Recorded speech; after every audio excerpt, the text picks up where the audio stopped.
Johnny! I'll be back. And you will know my name is the Lord! I'm walking here! I'm sorry, Dave. I'm afraid I can't do that.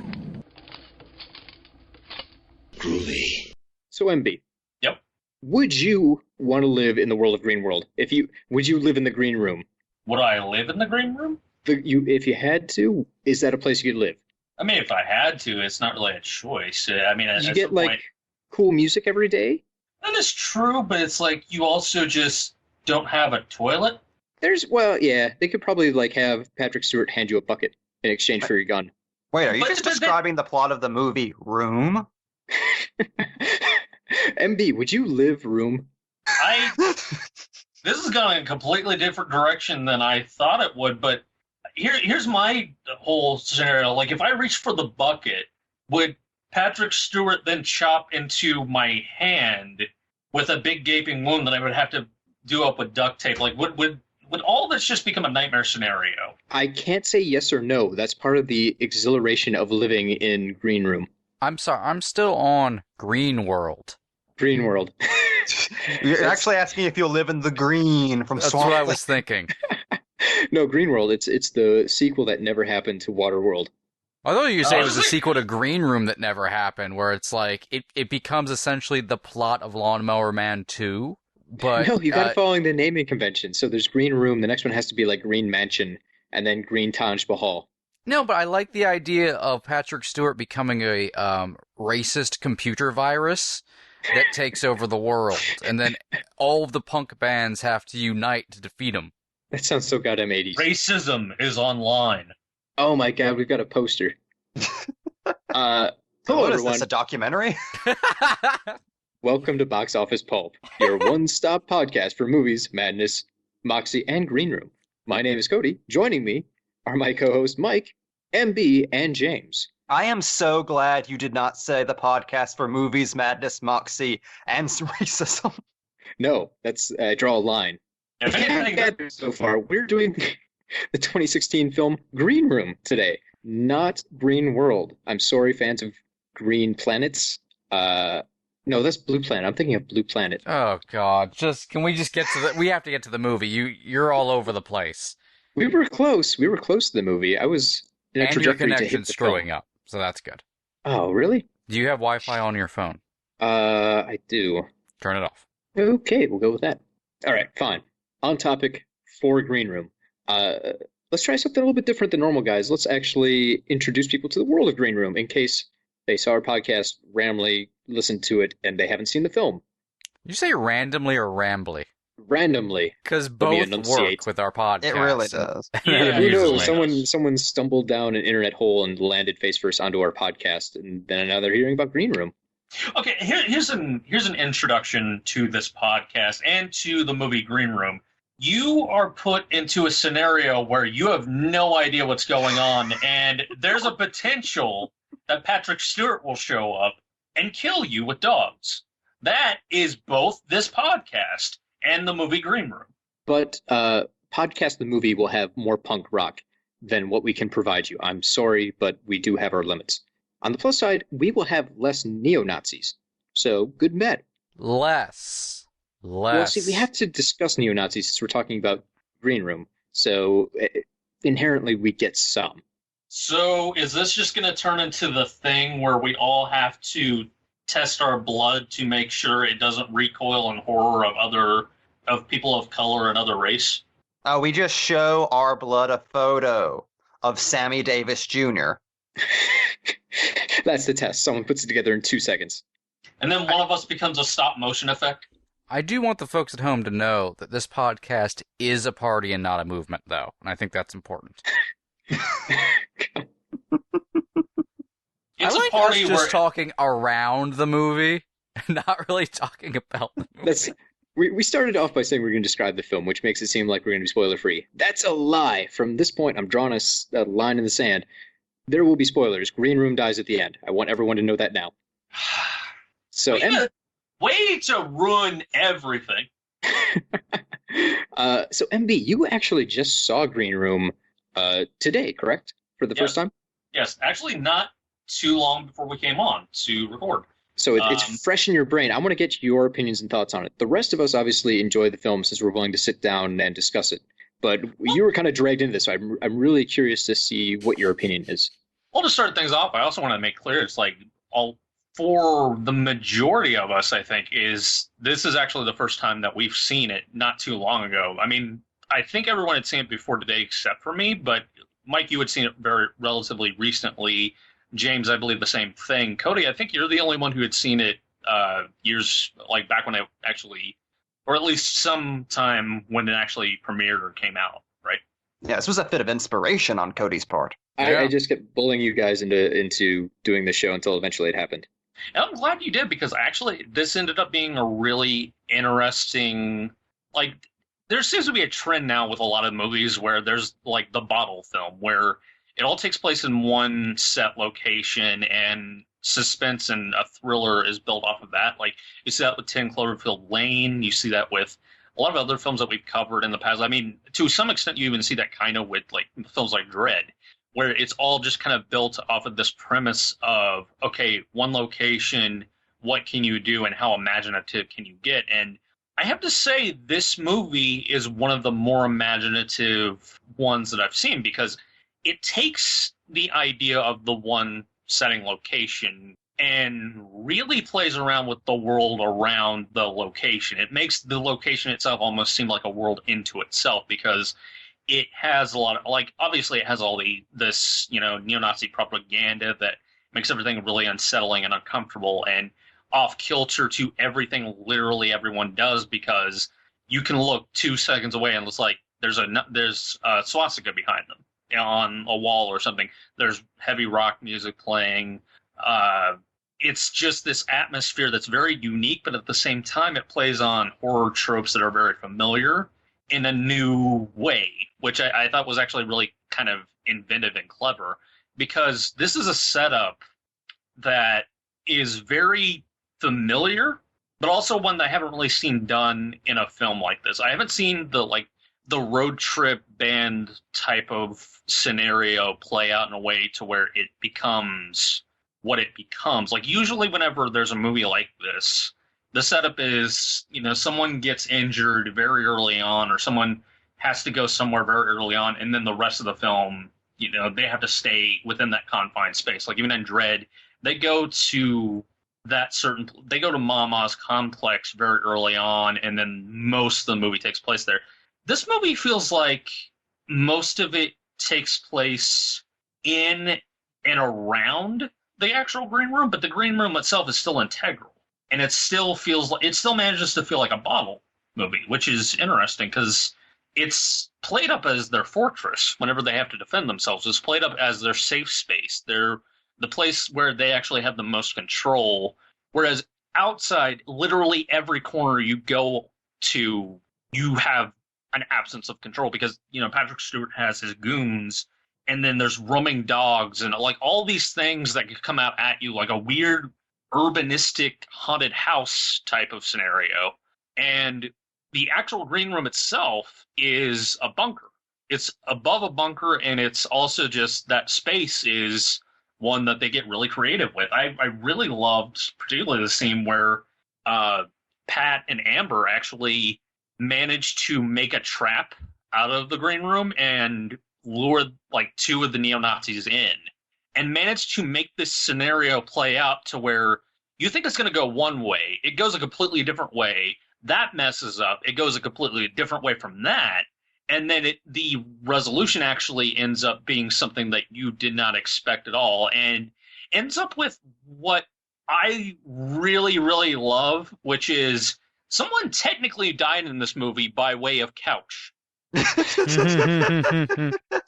So Green Room is very, very cool, and just the inventiveness of it, and just, of course, it's very prevalent in today's modern society and today's political climate of who the villains are, and we will be getting into that pretty heavily, but I just want to give props to just the sheer cleverness of how to take a very bare bones situation, like with 10 Cloverfield Lane especially, and that I'd seen that just as recently as last year, and that's why it's so fresh on my mind. But it's, it's kind of a scenario that, and 10 Cloverfield Lane is a great movie, but it's a scenario that seems custom fit to benefit that type of a story, whereas this, they really have to make a story out of what's in there. You can't just look at that and say, okay, well, obviously, if you were trapped in here, that would make like a great bunker. That would make a great fortress.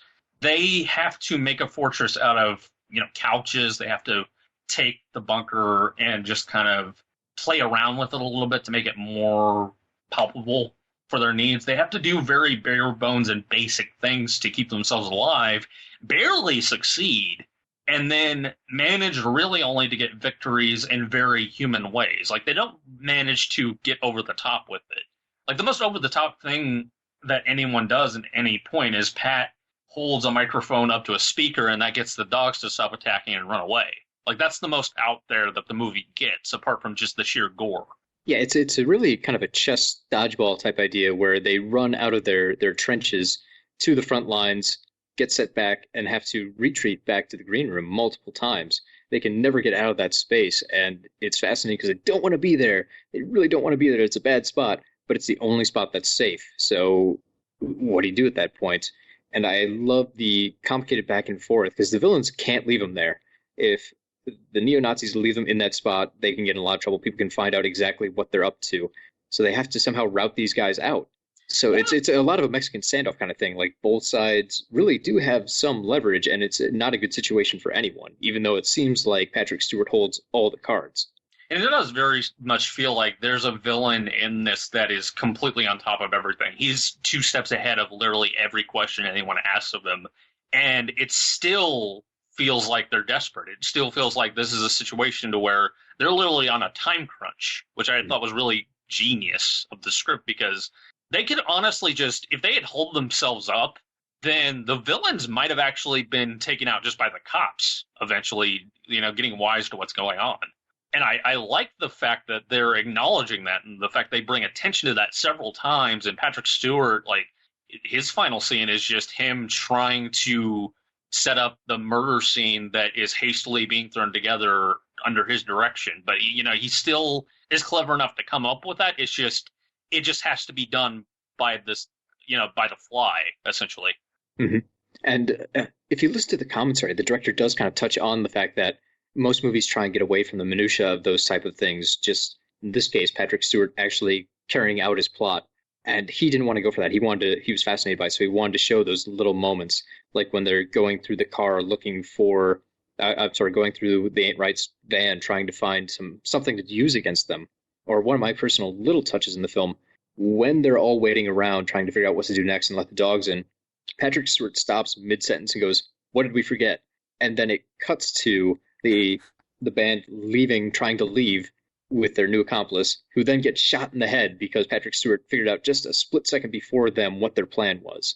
It's not in most movies where the villain just knows, and it's a surprise to us. We know Patrick Stewart knows something is up, so we expect something's going to happen, but they didn't give us the full line, so we know bad shit's about to hit the fan. We just don't know what direction it's coming from, which, excellent way to set up suspense and surprise.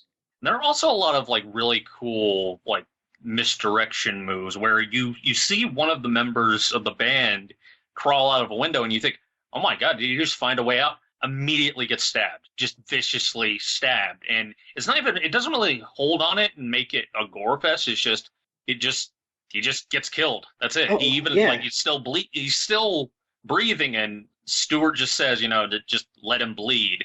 And and there's a reason for it. I love that. There's actual thought being put into every moment of this movie where these characters are making decisions that you really don't look at them and say, you're stupid for that, unless you're specifically meant to. Yeah, they're put into a bad spot, and it's basically, what would you do in a panic? And that does always frustrate me when people say, oh, it's a plot hole, because all of a sudden they forgot to use how to use a shotgun. Now, in the real world, if you're under duress and you're not proficient with guns, if you just stole a shotgun from some guy trying to murder you and tried to turn around and shoot a charging Rottweiler, I don't think there were Rottweilers in the movie. I can't remember what kind of dog it was. They're pit bulls. Pit bulls, thank you. You would probably miss. It's very unlikely you'd actually hit your target. Most people assume they'd be good under pressure, and no. humans are almost always super awkward unless they spent years practicing to do something. Physically, we are very ungraceful. Especially us. Particularly us. That's why we do podcasts, so no one has to see us even being awkward at podcasting. But yeah, one of the things Saulnier said in the commentary that really fascinated me was he had a strict moratorium on any and all movie bullshit with the plot of this film. Everything had to be cause and effect. So it didn't matter if it matched a character arc he had in mind or if it necessarily served a greater purpose for the story. If a character reached a point where that dude would logically die, that dude died, which I really respect for a thriller because you really don't see cause and effect carried through like that. For This sure. movie really doesn't give a fuck about not taking that visceral nature that's the film's setting up home, where characters can just drop out of nowhere mid-plot for themselves. 'Cause it doesn't matter. No, this is what the situation's calling for, and that's the energy of the film. And unlike something like Red State, which I felt was a movie where everything just kind of happens in a vacuum, and just that kind of takes me out of the third act of that movie, is just everyone is shot pretty much, and then it turns into a sequence almost where everyone is shot. This happens for a specific definable reason, which is they left the green room, they decide to charge, two of them die immediately, they go back, they go for another run, one of them dies, and there's only two left. It's just it keeps happening because they keep doing, like, they tried doing the same thing twice, and that's the reason that more than half of them die. And that's not something that you would really see in a typical horror movie. You would see, like, okay, well, two from the original group have to make it because, you know, that otherwise you're playing with audience expectations, and like you would have all these really dumb justifications for keeping around certain people, and you would have, like, obviously you're not going to kill off the main lead character, and I think that's the only real caveat that they had to make, is that Anton Yelkin had to make it through the actual movie. But And even then, if I can interrupt, I mean, they still managed to find a way to sideline him. When they cut his arm all up, it looks like his character's done, and he's not even leading the plot at that point. He's just kind of carried along. Well, they have him carry out like a whole action scene where he's crippled, essentially. Yeah, he's still a major character, and he comes into play, but it feels like at that point they're casting that character to the side, and someone like Tiger is going to be our new lead. I think the important thing as well is the characters who die don't die for the expected reasons based on archetype. Like, the hot-headed guy doesn't die because he's hot-headed. He just fucking dies. Like, But none of it is random at all, which I love. I'm so impressed with how that was pulled off. And even beyond that, going beyond the non-random thing, it's fairly plot dense for something that's a simple scenario at first blush. Sure. Like, as it goes through, there are all sorts of layers that we kind of expound on. Like, it's not just someone stabs someone else and this band is stuck in a room. All of a sudden you find out, well, there's drug deals going on, and they're really trying to protect their drug trade. And then you find out there's a love plot going on behind the scenes, and that story got ruined because, you know, the affair was exposed, and the drug trade just happened to be in the same spot, and it just folds over itself a bunch of times, and it really messes with Patrick Stewart's ability to plan things or changes his path. And as viewers, we're not necessarily spoon-fed this information, so you almost have to watch it once or twice more to figure out how those little pieces connect properly. It's almost Coen without that sensibility. I do love the fact that they portray a set of villains like neo-Nazis and really make them to where what's unsettling about them is that this is just normal to all of it. Like, everything that happens, the concert, even to the actual death scenario of this, is just kind of downplayed and made more realistic. And I think the more realistic it is, the more horrifying it is, because you realize there are people like this in real life. Beyond just the racism aspect, it's just there are people who would probably see that kind of murder scene and be like, okay, I already have a plan to put in motion for this. We just need to actually do it. And that's how Patrick Stewart's Darcy comes about, because he's just a guy who there's no, like, over-the-top nature to him. There's no, like, grandiose supervillain element to it, despite the fact that it's Patrick Stewart, which I think is a genius part on the casting, and just He's just a guy in a truck who comes down and is like, oh crap, these people are in my building. My name is on all of this, which Patrick Stewart has said on many occasions. One of the things Saulnier said that I found really fascinating, especially given that it's a movie about neo-Nazis, was that the philosophy to this story is that every character is just a dumb kid who's in over his head, including the villains. Yeah. Darcy is the only actual villain. All the skinheads are just being manipulated by him because someone wanted to make money. Well, that's what's interesting to me about the use of punk in the film, because it's a very like the basic setup for the film, as MB was saying, is like it's almost very 80s. Like a band goes here, it becomes a siege film, very Carpenter or Craven or of course Hitchcock. But the use of punk is interesting because it's not done for the sake of a soundtrack or even the sake of energy, though it does come into play plot-wise, kind of circles back around to it. But it's two essentially anti-conformist group archetypes. One, of course, being white supremacist fascists, and the other punk rockers. And the way that works in a interesting kind of deconstruction way that plays on human nature is the ain't rights. Like they're trying to go very hard lined into like the classic grungy punk lifestyle of yesteryear. Like they're talking about no social media presence, you have to be there, it's all about the live shows. But they're also just sort of adopting this. They don't need to. Like, it's them adopting a lifestyle and kind of forcing it upon themselves. They actually really like Prince. They're like, exactly, like that actually plays a lot into it, because you see because when it comes to punk nature, it's like, it's play violence, essentially. Like, ask any punk, other than crust punks, of course, but ask any punk band or anything, it's all just fucking play violence, essentially. No matter how rough things get, like there's, no matter how rough a mosh pit gets, there's a form of consent of being in the mosh pit.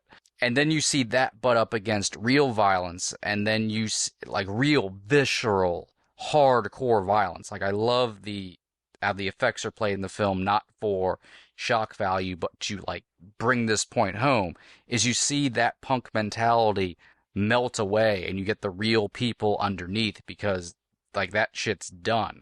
And no, go on. Just to butt in a little bit too, I think he's trying to make a point about how often we adapt labels without them truly representing us on a deep level. Yeah.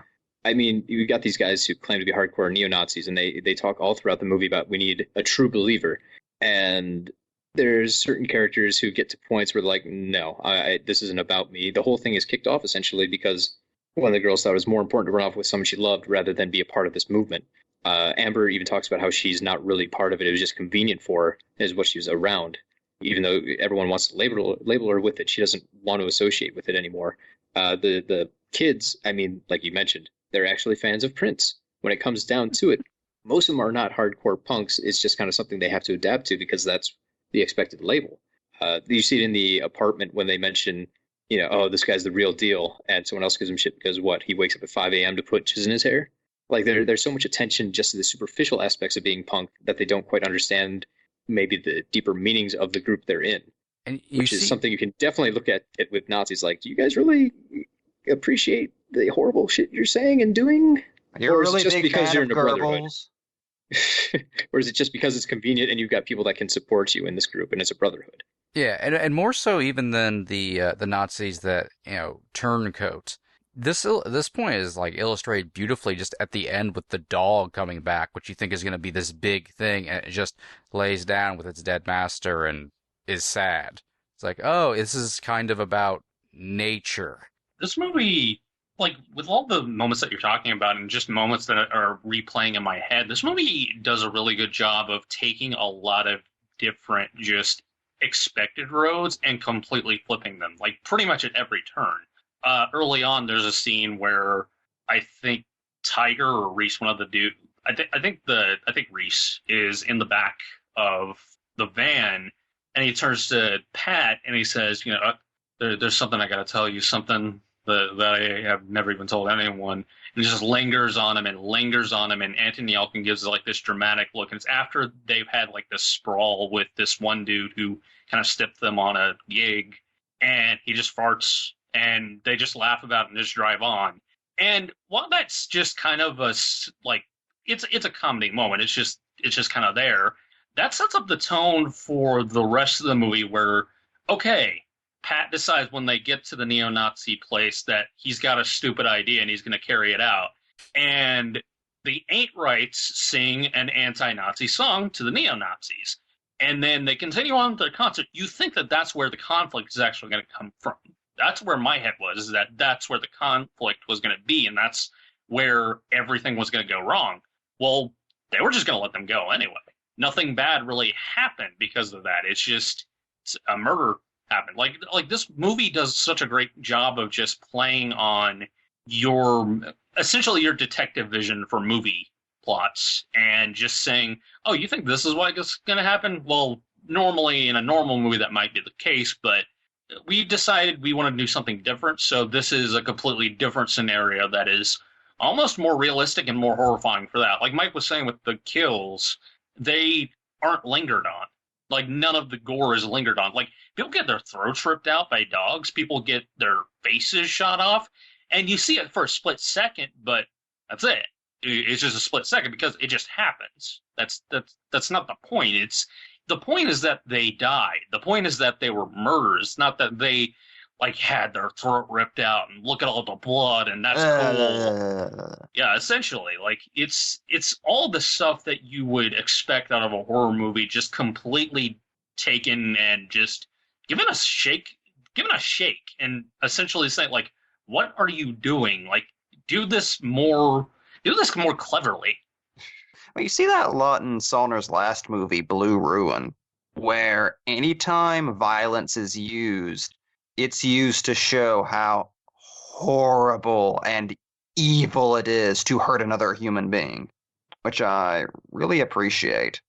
Also, to tag up on what you were saying a moment ago, as far as all of the reversal expectations, that's the thing that makes me truly love this film, which is punk rock not only influences the story and the philosophy behind it, the filmmaking to this movie is punk rock. Yeah. Like, Saulnier even said that affected things like the budget.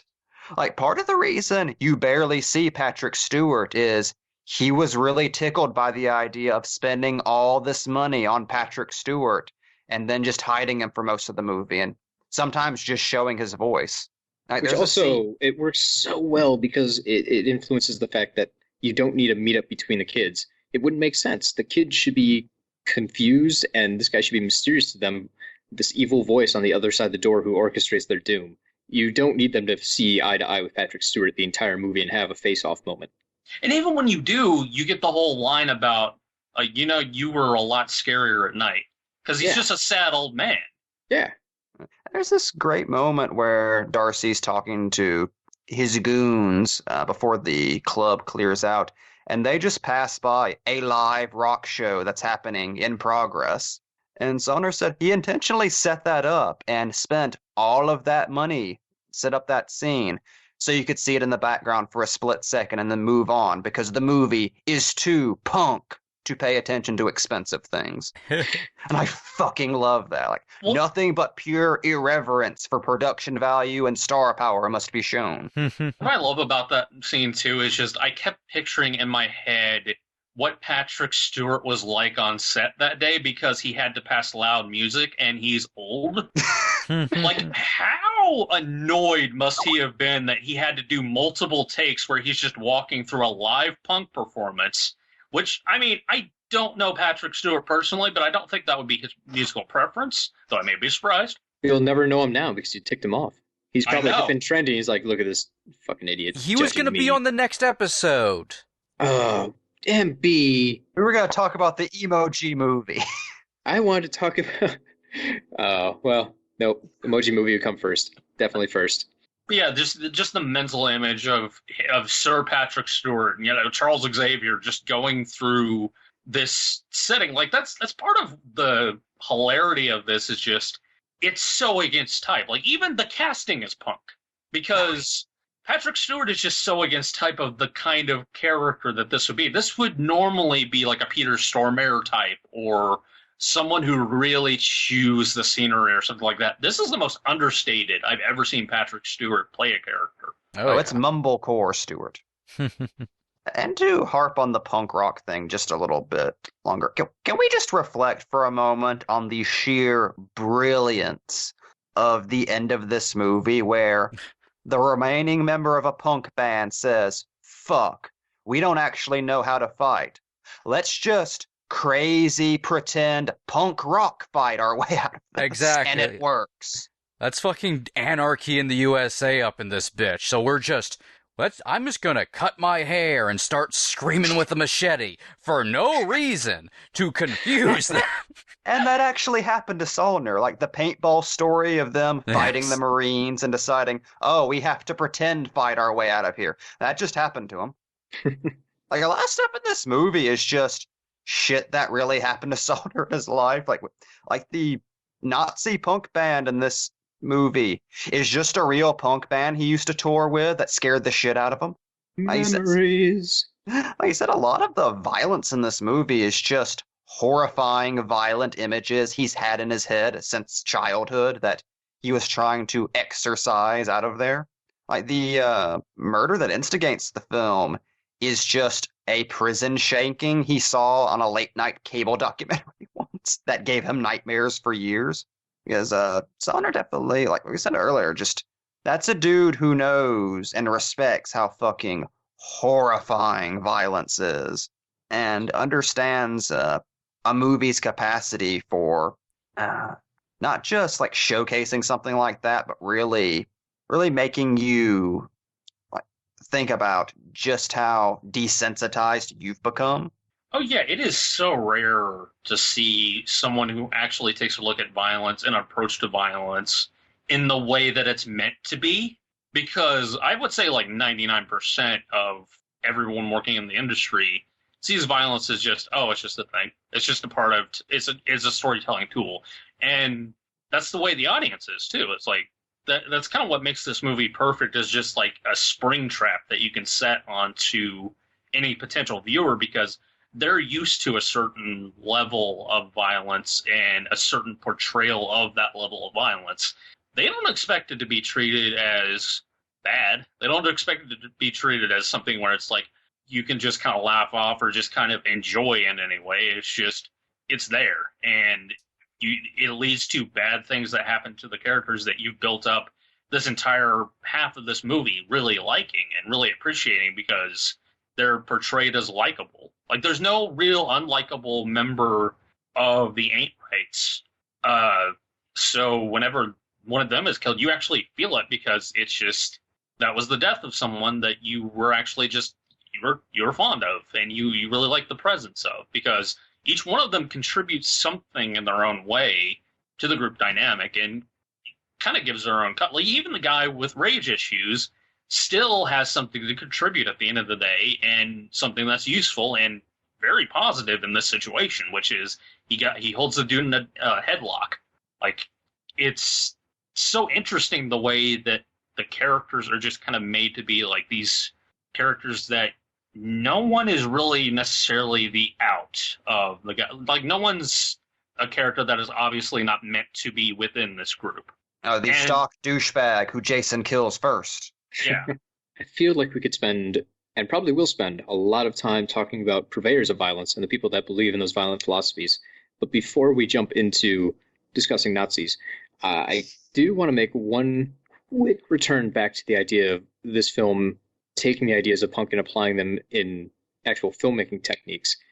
There's one moment that really stands out to me as a fantastic touch where the band is playing, they're playing their actual set, and all of a sudden it switches to slow motion and you get classical music over top of the punk band playing. You don't hear the punk music anymore, you hear classical music in slow-mo, which seems very out of place with the rest of the film, but it works perfectly because it goes back to the idea that I think this is a quote I stole from the director. Punk is about being there and creating an environment. You can't recreate what the band is trying to do, because if you could, there wouldn't be a need for live concerts. You would have to be there listening to the band play it live to get the full experience he's trying to communicate.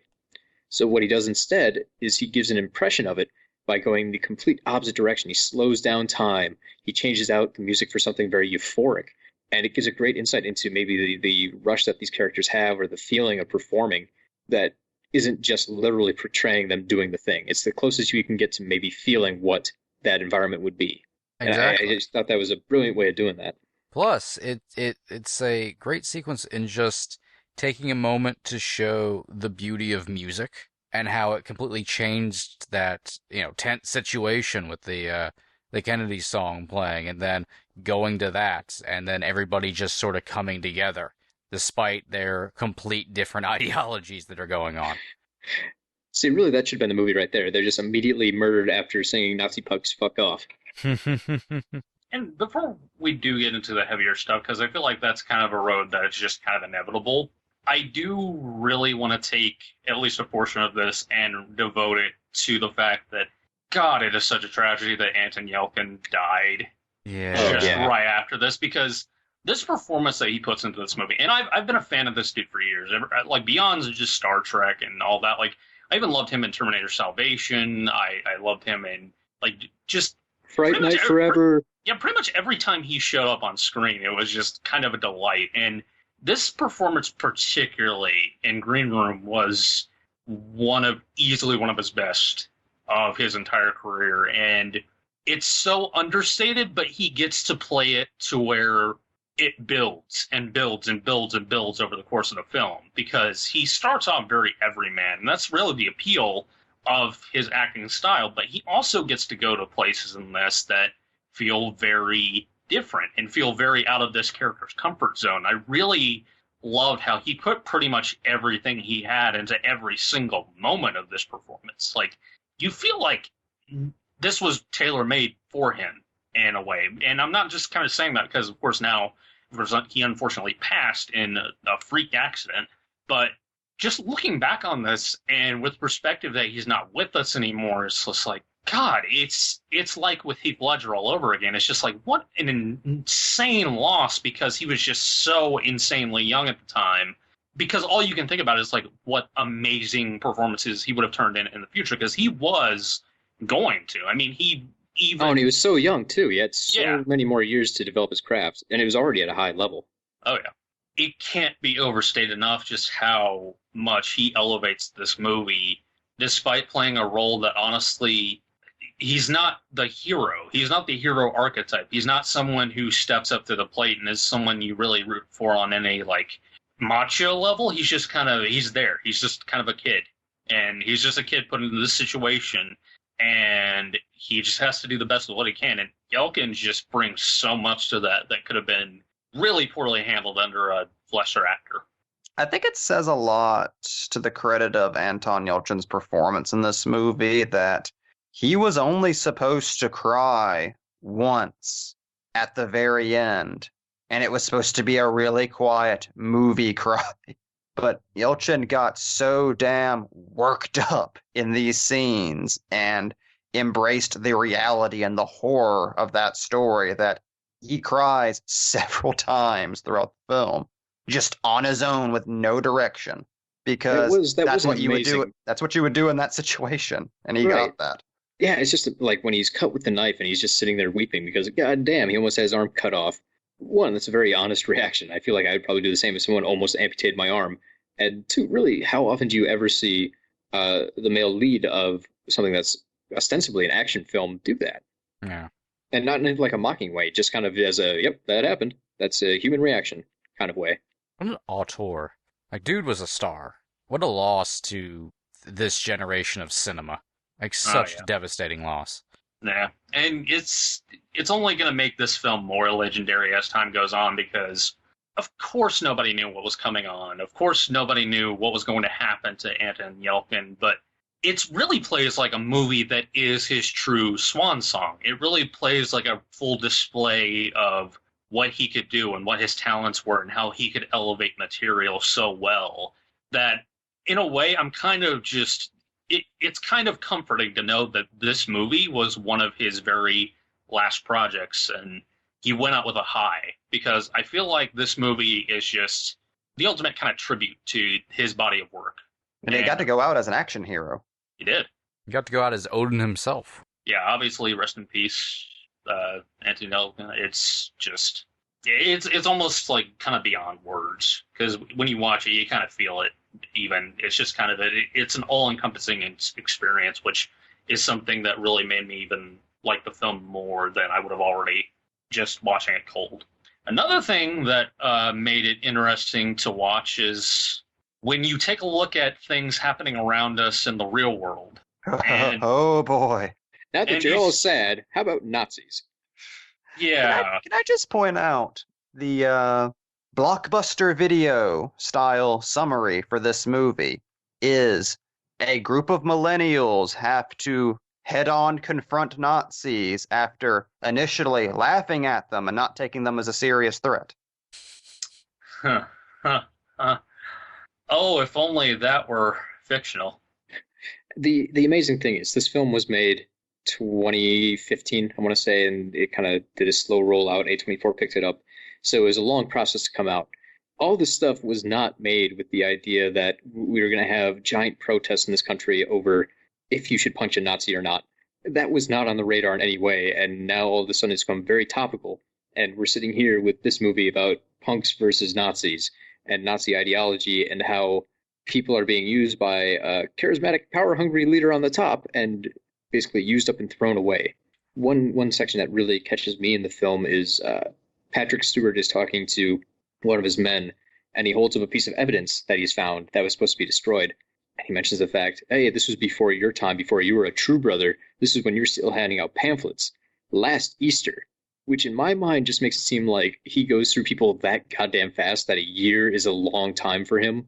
Like, he just uses up, chews up people, throws them out, puts them in prison constantly, and they don't matter. They're little people.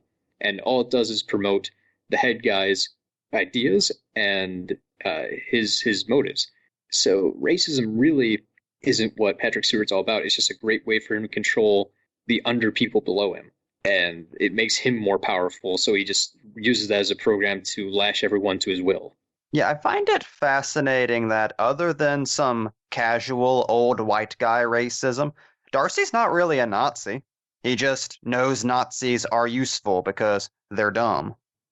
Isn't it funny how really the biggest villainous quality of Patrick Stewart is the fact that he seems to be someone who sits on top of an empire built on his own sociopathic tendencies, goes through people like crazy who eventually get wise to what he is and probably just walk out or are ousted and thrown out by him, and is just someone who exists purely on the vitriol of others, something that he does not channel into or even really necessarily care about. It's just what's in it for him. Isn't it funny how we don't really know anyone in our lifetime in a very, very high position of office that could easily dictate the future of the country we live in? Isn't that funny? Sad. It would be amazing to see Worm host the Emmys. That would be actually pretty amazing. I want to see that. Hey, guys. And I mean, currently, if anyone's listening to this in the year like 2040, it's 2017 right now. Over the last few weeks in the news, if you ignore natural disasters, almost all the press coverage has been focused on the fact that there have been ultra-conservative, some would say Nazi, protests that have actually claimed the lives of other people. There's been counter-protests. The president has refused to come out and say, maybe being a Nazi is a bad thing, instead trying to mollify everyone by saying, there's bad people on both sides. Well, he also flat out said, there's violence on both sides. Look, if you're listening, if you're listening from 2040, just want to say there was a thing once called America. Oh. It's just very odd that the movie happens to play off all these ideas, or even the very prominent placement of a Confederate flag in the green room and all the Nazi memorabilia. Yeah. And it seems like that's even more realistic now, where we have people that are livid at the idea that you would want to take down Confederate statues. I got into a screaming argument with a family member over that 4 hours ago. James is actually now wearing a General Lee outfit by force, like it's been stapled to him. It's both funny and really sad, though I guess fortuitous for the film itself, that this kind of small subtextual indie horror thriller has essentially become very much a horror movie for this generation, for this climate, accidentally. It's just sad for the world at large, really. It reminds me very much of Night of the Living Dead and how there's not supposed to be any racial subtext to that movie, but because of the time it was released, there's totally racial subtext to that movie now. God, even just the fact... The casually innocent act of, hey, we got a good actor, let's just make him the main guy. But because he's black, all of a sudden that puts it in a new light because you didn't put black guys in movies in starring roles like that before. God, even the fact the band's called the Ain't Rights. Yeah. It's like... Oh, that's an accident of history. Yeah, that one legitimately had me like, wait a minute, that term didn't exist back then, right? I was really confused by that because I knew when this movie was made, and I feel like that term that they gave themselves was a relatively recent thing after the film. Yeah, I feel like it coincides with the rise of Breitbart News to identify their supporters. And it's amazing because it feels like forever that those guys have been around, but in reality, it can't have been that long. They really rose to prominence with the idea that Donald Trump could be a presidential candidate. So only a few years back did this small group of people, who knows how long they were around before, come to the surface. And now there's something we have to deal with nationally every day. That's kind of the terrifying thing to me. We have the idea in this movie that there's a Nazi bar, which might seem outlandish 10 years ago. But then you realize, no, this has always been here. It's just been kind of lurking quietly in the Oregon deep woods. Well, just the way that... just getting dredged up. It was just the way that it's so casually brought up, like, oh yeah, it's a Nazi place. Just don't talk to them about their politics. It'll be okay. It makes it seem so, like, in that world, so commonplace, which, of course, it technically is. It was already, unfortunately. But now... just the way it's handled accidentally makes it so much more, unfortunately, realistic and topical to today. In a world where you need to respect people's rights to be Nazis. Yeah, just like, oh yeah, the Nazi place, that's there. That's a normal part of everyday living now. Well, that's what is really horrifying about all this is, like, you're talking about this idea of this bar being just in the backwoods and being a place that you could easily avoid. This could just become just normal in-town sort of places now. This is something that you could see rising up more in protest of what is happening, which is just we, as a society, have been forced to blow back against this very outdated concept of what we thought was just a dead evil, suddenly bubbling back up to the surface, and we have to fight it again, so they become even more resistant. And there's that very strong theme in the movie of the effects of avoiding the obvious. And it's hard to look at today's climate and not see that as well, because it's like, as shocking as this all seems, we had warning.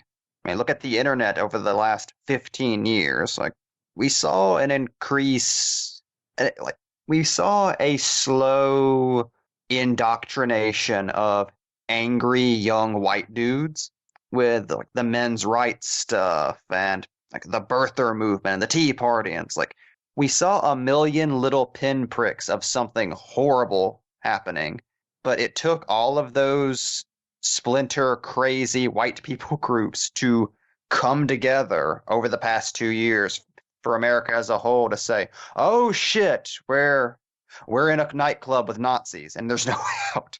We're all in the green room. It does. Yeah, it really, like, I was about to say that, but I didn't mean it in a way to where it's like, okay, this is clearly an allegory for war. It's like, no, it legitimately feels claustrophobic to live in this climate. It feels like something to where you really don't know how outnumbered you actually are. And that's a scary thought. That's actually a very sobering thought, because you realize that what you thought you knew about your surroundings wasn't actually what you thought at all. And what's really, really bad is that it took electing a reality star into A game office, show host. a game show host, to, like, someone who failed to sell steaks in the 90s, to really bring this to a head and make it, again, like Darcy, really make it something that he could just use as a platform to elevate himself. He doesn't believe in this at all. He's transparent in that. We completely know what Trump's game is throughout every one of these situations, throughout every one of these scenarios. It's actually ludicrous how transparent it is, but he just gets off on that. He gets off on the fact that it's so transparent, that it's so out there and in everybody's face, and nobody can do anything about it, because we've never dealt with anything this ludicrous in this modern of a time. We dealt with it in some ways with people like Nixon, but we didn't deal with it in a way that was just this comically absurd to the point that it gets scary, because the absurdity of it really was played by, like, even in the 90s with Timothy McVeigh and Waco and all of that being like a cause for them to arm themselves in the South. That was something that was heavily in the media, but we all just wrote them off as dumb rednecks, and we continued to do that for 20, nearly 30 years, and they found a way to become a majority, if you believe the polls. Just to illustrate something here, as an experiment, as MB was talking, I pulled up Facebook and just scrolled through my feed for not even a minute, and I landed on this story from WAOW Newsline 9 News. Monuments marked. Madison police are investigating graffiti found sprayed on a historical marker Wednesday near a synagogue. The words Trump rules and swastikas were found spray painted on the memorials. I haven't. That's without trying. I didn't dig. I didn't search anything. I just literally flipped through my news and bumped into this. It was posted 3 hours ago, so part of the evening news for Wisconsin. I have an even faster Facebook test that I accidentally am exposed to every day. Look at the top comment on literally every single post. Oh, classic cuck feminazi conspiracy. Fake news. It's like, this is a news story about a chili cook-off. Where are the cooks? I just see people wanting good chili. We all want good chili. Someday I hope we can move back to a time where chili stories are only about chili.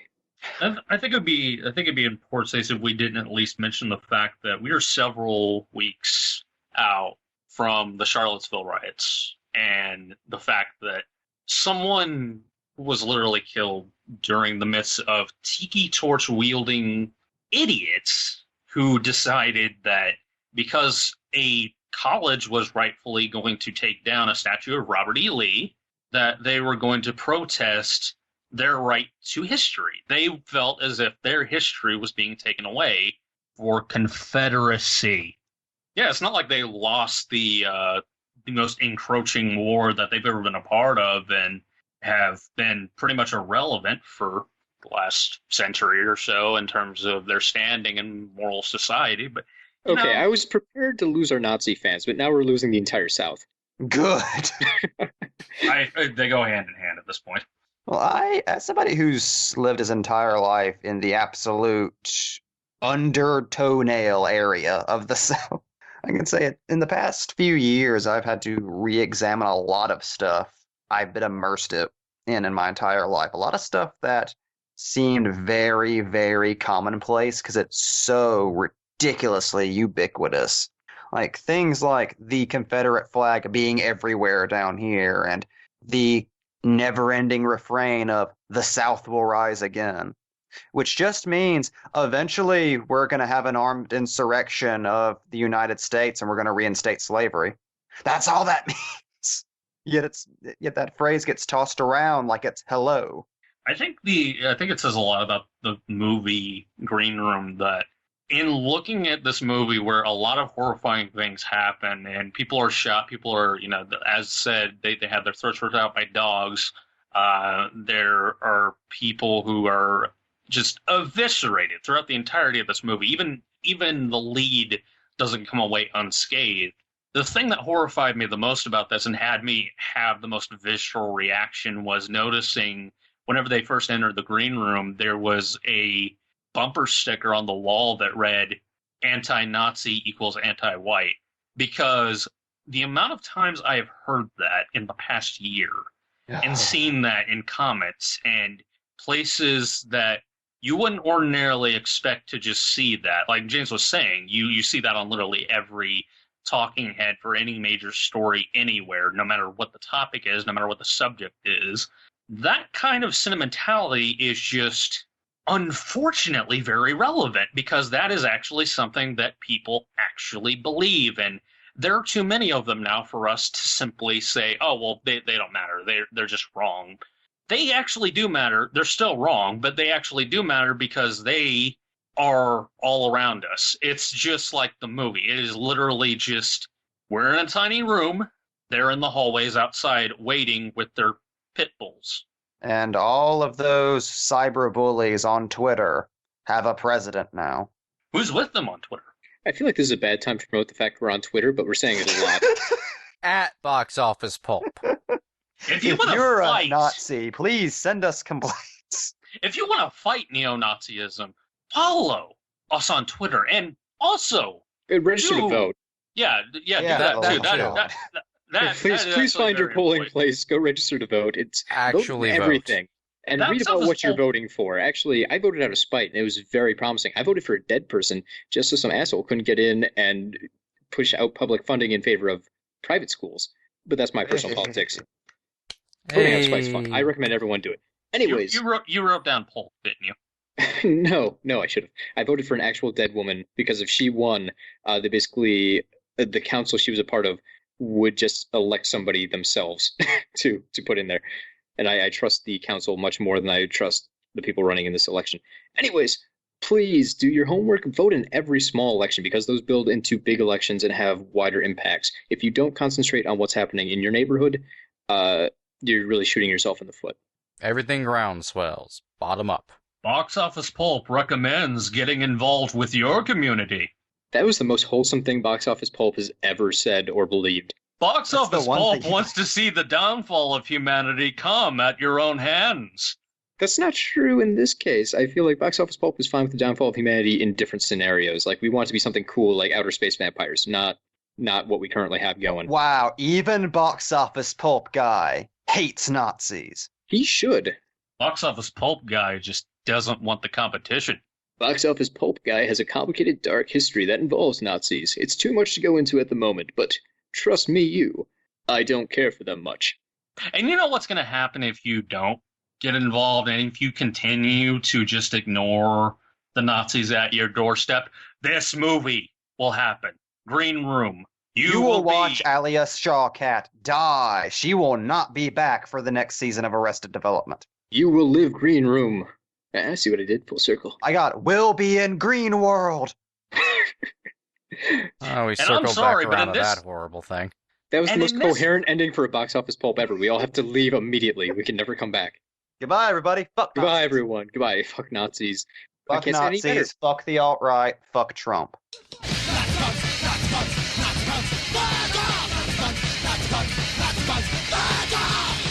And we all walk slowly out of the room, even though we're in our own houses, just flipping off our microphones. And we're now on a watch list. And like that, he's gone. I seriously do hope we get some fucking 1-star reviews on iTunes or something. Because at this point, if I want an angry review by a Nazi, that would be the best advertisement for the show. Or Frank Grillo. Apparently, he might be coming back for Avengers 4. He's hinted at some stuff, so I might have to eat some shit. I would love Crossbones to be resurrected by Thanos to become his Infinity Warrior. Look, how amazing would it be if in Avengers 4, Thanos just brought back all of the amazing actors who got killed way too early in Marvel films? Like, Lee That Pace would is back, Hugo Weaving's back. Like, oh my god, yes, yes! Oh, they just do Marvel zombies. And I'm turning the recorder off. This is Box Office Pulp Guy, and this has been a Pulp Podcast production. Now please, please, please, put a gun in my mouth and pull the trigger and say goodnight. And now, on with the show. There are a lot of issues that plague the comic book community at large that are really never kind of addressed. I think what the three of us really wanted to do was do a show where we explore all of that. And by the very hand of Odin himself, we now have the seed of this podcast. Marvel's Odin. Does DC have an Odin? They must. I don't think so. Let's go with, like, Image Odin. Look, DC has Hercules, so he has to have something. Who doesn't have Hercules? Spawn? He has Angela, who's, like, Lady Hercules. Yeah, she is kind of Hercules-like. Can we still legally say Spawn has Angela? Have I just gotten us in trouble? Well, now that she's Asgardian, I think it's fair play, so... Hey, she's not technically Asgardian. Yeah, but she's Asgard's assassin. And she has, like, a weird new haircut. Have you seen Angela's new redesign? Look, we can get all into the pathos of Angela on another episode. That was just a little taste of graphic novelism.